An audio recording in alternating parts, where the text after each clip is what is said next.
Trump का Gaza शांति समझौता फंसता हुआ नजर आ रहा है। गाजा पर इजराइल की लगातार बमबारी और हमास की एक नई शर्त ने ट्रंप को फंसा दिया है। वहीं तुर्की के राष्ट्रपति एर्दोआन ने इजराइल को चैलेंज करने वाली एक ऐसी बात कह दी है जिससे नेतन्याहू का गुस्सा 7वें आसमान पर पहुंच गया है। अगले 24 घंटे में गाजा को लेकर बातचीत अब एक नए युद्ध की वजह बन सकती है। ये रिपोर्ट देखिए।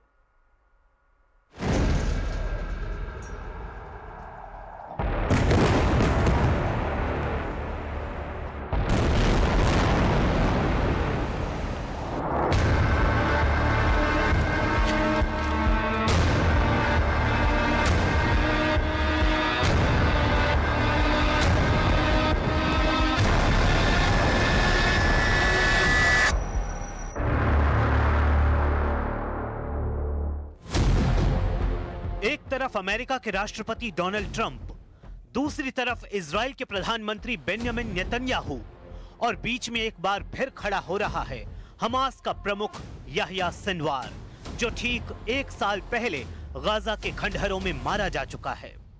हमास और इजराइल के युद्ध में अचानक याह्या सिनवार की एंट्री कैसे हो रही है?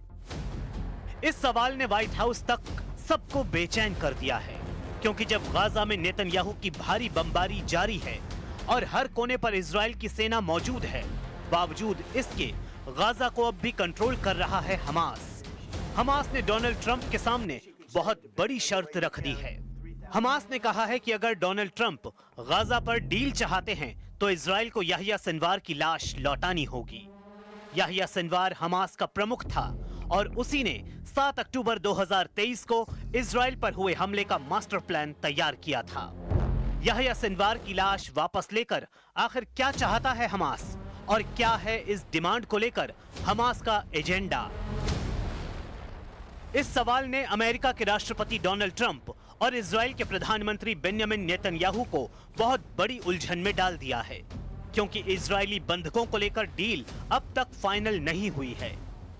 और इस बीच पूरी पिक्चर में याह्या सिनवार की एंट्री ने डील में बड़ा वाला पलीता लगाने का काम किया है।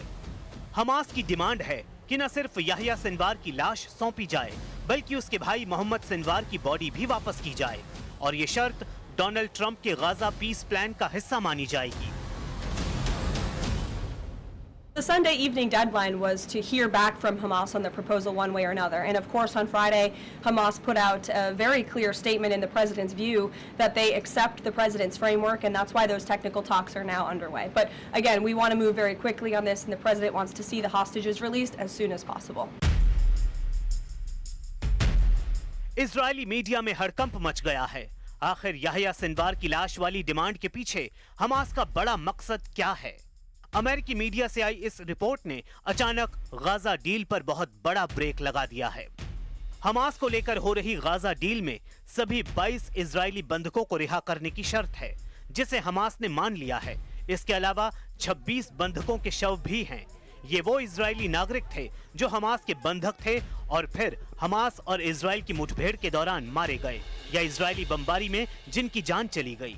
यानी हमास लाशों की अदला बदली भी चाहता है।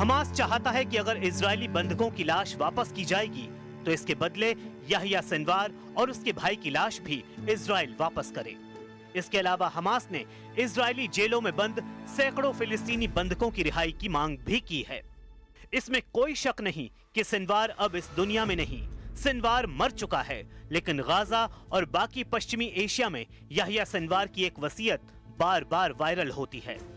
इस वसीयत को लेकर इजराइल को और घबराने की जरूरत है, क्योंकि याह्या सिनवार ने खुलेआम इस वसीयत का ऐलान किया था।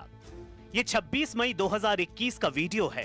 तब याह्या सिनवार ने अपनी वसीयत पूरी दुनिया को बताई थी। उसने बताया था कि इजराइल से नहीं डरता। उसने बताया था कि चाहे F-16 हो या फिर इजराइल की पूरी फौज, वो इजराइल को चैलेंज कर रहा है। वो चाहे तो उसे मार सकते हैं।